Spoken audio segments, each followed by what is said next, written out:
Hello guys, welcome back to my channel. Ang topic natin ngayon is about engine starting and charging system diagram. Ito ina-apply sa mga generator na mini-maintain natin, na siniservisa natin. At the same time, na-apply din to sa mga sasakyan. Ito din yung starting system ng mga sasakyan.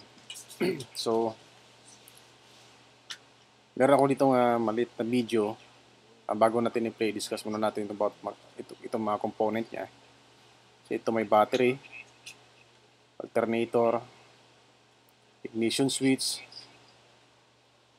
charging indicator light, saka starting motor. So i-play natin para makita natin ano yung paano yung system niya, paano operation. Bago natin discuss.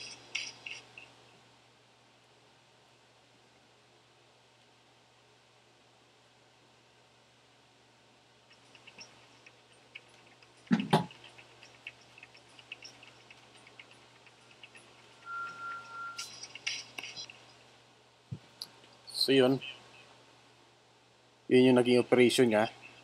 So i-discuss natin para mas ma-elaborate natin.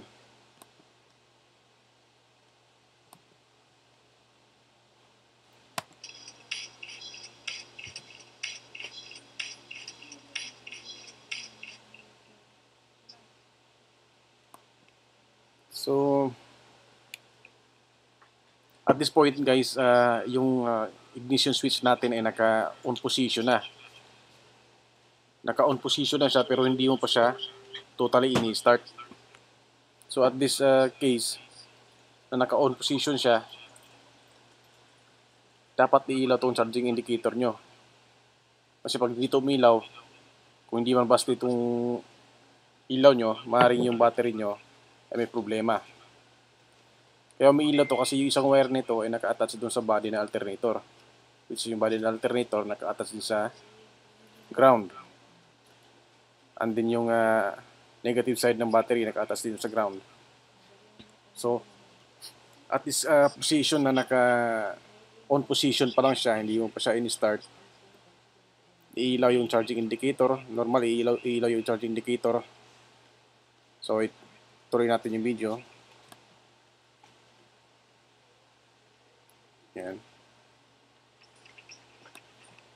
So, in this point, yung alternator natin na hindi pa umiikot yan kasi sa portion na to, hindi pa maandar yung makina natin. Wala pang primary mover, which is yung belt na naka-attach dun sa makina, sa flywheel. So, tuloy natin. So ngayon guys, nakikita nyo, naka-start position na siya. Kumbaga, in-start mo na siya. Inikot mo na siya pa-start. Ngayon, pagka-start mo, yung positive dadaloy dun papuntang starting solenoid. So ngayon, tuloy natin. Pansinin nyo. Wait lang, pansinin nyo. Kahit nasuplayan na tong starting solenoid, napapansin nyo itong pinion niya, itong starting solenoid. Itong pinion hindi pa niya tinulak. Hindi pa niya tinulak papasok doon sa gear ng flywheel. Kasi hinihintay niyang masusuplayan itong malaking wire na to. Ito yung magbibigay ng mataas na current para totally mag-i-energize tong starting solenoid at masusuplayan tong coil ng starting motor. Tuloy natin yung video. Ayan. Nakita nyo. Nung na-supplyan na yung starting solenoid, itong malaking wire na to, which is na-produce ng enough current, saka pa niya tinulak yung pinion. Tinulak yung pinion at nag-engage dun sa gear ng flywheel. So, tuloy natin ang video. Ngayon, at the same time, pagkatulak nun, meron to sa loob nitong starting solenoid na to, meron tong parang disc sa loob, may disc to sa loob na pag once mag-activate to, mag-activate to yung starting solenoid, yung parang contact dito na parang disc type, papasok dito yan at magko-contact dito sa malaking wire na to, which is galing sa battery, papunta rito sa starting motor, sa winding ng starting motor. And then yung negative side ng starting motor ay naka-attach doon sa body, doon sa ground.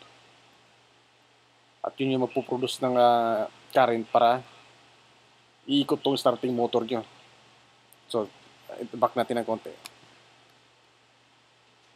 Back. Play natin. Ayan. Oops. Oh. Yun yung naging operation niya.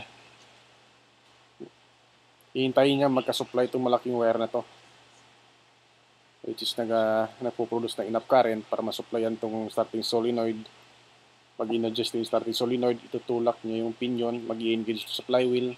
At the same time, susupplyan itong winding ng starting motor para paikutin niya. Iikot yung pinion, iikot yung flywheel. So, in this case, may dapat may redondo na yung makina natin. Kasi nga yung flywheel ay napaikot niya na. So, tuloy natin yung video. Ngayon, papansin nyo, umiikot na yung alternator. May output na yung alternator kasi yung makina natin ay stable na yung RPM. So, ibig sabihin na okay yung pagkaka-initiate ng starting motor. Napa-andar na yung napaikot yung flywheel ng maayos at napa-andar yung makina. At nung umandar yung makina, napapaikot na rin tong alternator na to. So, makita nyo, habang nag-ooperate na yung makina, umiikot na itong alternator natin. At nagkakaroon ng output voltage. So, tuloy natin. So, in this case, naka-ano pa rin siya.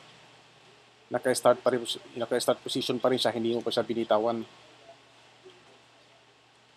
Ngayon, advice ko lang, pagka napansin nyo stable na yung RPM, at okay na yung pagkaka-andar ng makina, at napansin nyo nga stable na yung andar, napabitawan nyo na.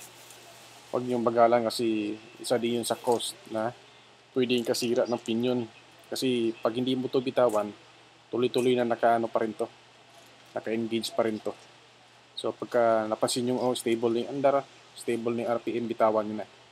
So makita nyo dito, pagka bitawan nyo na, ayan, binitawan niya na yung ignition switch at stable na yung andar ng makina. Ngayon dito naman tayo focus naman tayo sa alternator. Ayan. So ngayon, ayan, stable na yung andar ng makina natin. Umiikot na yung alternator natin at meron na siyang output. Ngayon, pag magkaroon na to ng output, ito na rin yung magsiserve as charging system ng baterya natin. So mapapansin natin habang umaandar yung generator natin, umaandar yung sasakyan natin, yung battery, nasusuplayan yun. Kaya pasin natin na hindi basta-basta mag-drain yung battery kasi once umaandar yung makina natin at walang problema yung alternator natin, charge niya yung battery. Yung alternator nagcha-charge ng battery. Makita niyo yung arrow, yung output ng alternator ay papunta ng battery. Play natin. Ayan o. Saan nyo? Balik ng battery. So yun yung ito na yung continuous system habang umaandar yung makina natin. Habang normal na umaandar. Nagsiserve na lang siya as charging system habang umaandar yung makina. Yung kanina pinakita ko, yun yung engine starting system o engine starting procedure. So, play natin. Yan. Tuloy-tuloy. So, ngayon, naka-opposition na siya. Up. Balik natin sa opposition. So, sa case na to, naka-opposition na siya. So, cut na yung ano. Para yung makina, yung positive natin, wala nang daloy rito, papunta rito. At the same time, para yung alternator at para din yung charging. So, yun lang yung cycle nun. From starting, paanda rin niya itong i-activate yung starting solenoid. Paanda rin niya itong starting motor. Ano pag umikot na, stable na yung RPM. Aandar itong alternator. And then pag andar na alternator, habang umaandar yung makina, ay mag-charge din siya papunta ang battery. So yun na yung cycle ng engine starting and charging system ng generator at mga sasakyan natin. So, meron akong isang video na focus lang about sa starting motor. Sana tingnan nyo rin, view nyo rin para ito paano ay may makuha din kayong idea. So, yun lang guys about sa engine starting and charging system ng generator at mga sasakyan. So sana may nakuha kayong karagdagang kaalaman. So guys, thank you for watching. Please subscribe, hit notification bell para update kayo sa anumang video natin. So again, thank you for watching. Bye bye.